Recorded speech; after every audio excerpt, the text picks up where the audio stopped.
एक दो दिन पहले भी आपसे बात करना चाहती थी और पर बदकिस्मती से जैसा कि आपने खुद देखा कि डिटेन किया गया मुझे, क्योंकि मैं कहीं यहाँ पुलवामा जाना चाहती थी।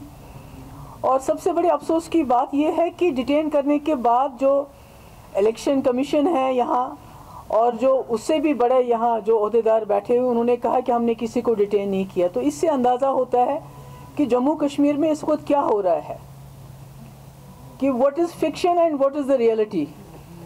फिक्शन को रियलिटी की तरह पेश किया जाता है और जो रियलिटी है वो किसी को दिखाई नहीं जाती है। तो मेरा ये कहने का मकसद है कि जब से हमने डीडीसी इलेक्शन में पार्टिसिपेट करने का फ़ैसला किया, तब से जो पहले यहाँ जम्मू कश्मीर में पिछले 1-1.5 साल से जो ज़्यादतियाँ हो रही थी, रिप्रेशन हो रहा था, उसको और भी ज़्यादा बढ़ाया गया, उसकी एक डिग्री और उसको ऊपर लिया गया।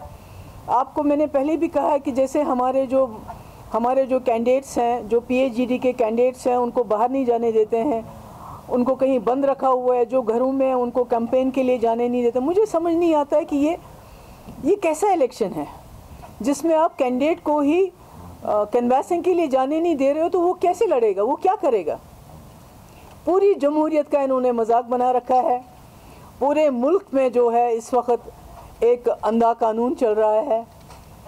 किसी को जो सबसे बड़ा हथियार है, इनके पास यूएपीए बन गया है।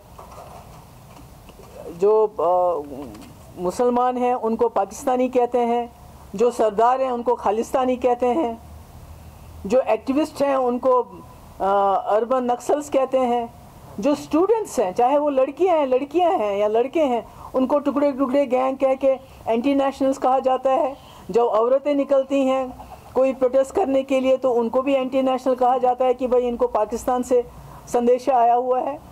तो मुझे समझ नहीं आता है कि अगर सब लोग एंटी नेशनल हैं, टेररिस्ट हैं, खालिस्तानी हैं, कश्मीरी टेररिस्ट हैं, मुसलमान पाकिस्तानी हैं, सरदार खालिस्तानी हैं, तो इस मुल्क में हिंदुस्तानी कौन है? सिर्फ बीजेपी, जो जब से उन्होंने सरकार संभाली है इस मुल्क के टुकड़े करने के बगैर कुछ भी नहीं कर रहे हैं। They are dividing this country like anything. एक दूसरे के साथ लड़ा रहे हैं।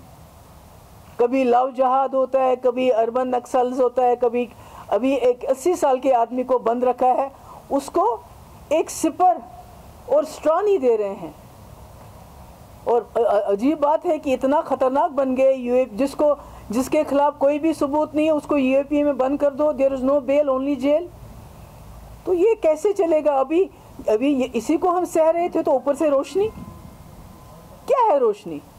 रोशनी वॉज अ स्कीम, और उसको स्कैम बना दिया। जो असली इनका स्कैम है, जो इलेक्टोरल बॉन्ड्स का इनका स्कैम है, उसको खोले ना। उसमें तो सुप्रीम कोर्ट पिछले 1.5 साल से हेयरिंग नहीं दे रहे हैं। रोशनी में अब तो अगर बड़े लोग हैं, अगर अमीर लोग हैं, अगर उन्होंने कोई गलत किया है, पहले तो मुझे लगता है सब ने रोशनी स्कीम जो एक लॉ पास हुआ था नेशनल कॉन्फ्रेंस के टाइम में, जिसको आज़ाद साहब के टाइम में इम्प्लीमेंट किया गया, इट वॉज अ लॉ। हमारी असेंबली ने वो कानून बनाया था। और अगर उस लॉ के तहत किसी ने अपनी ज़मीन जो है लीगलाइज की तो वो स्कैम कहाँ से हो गया?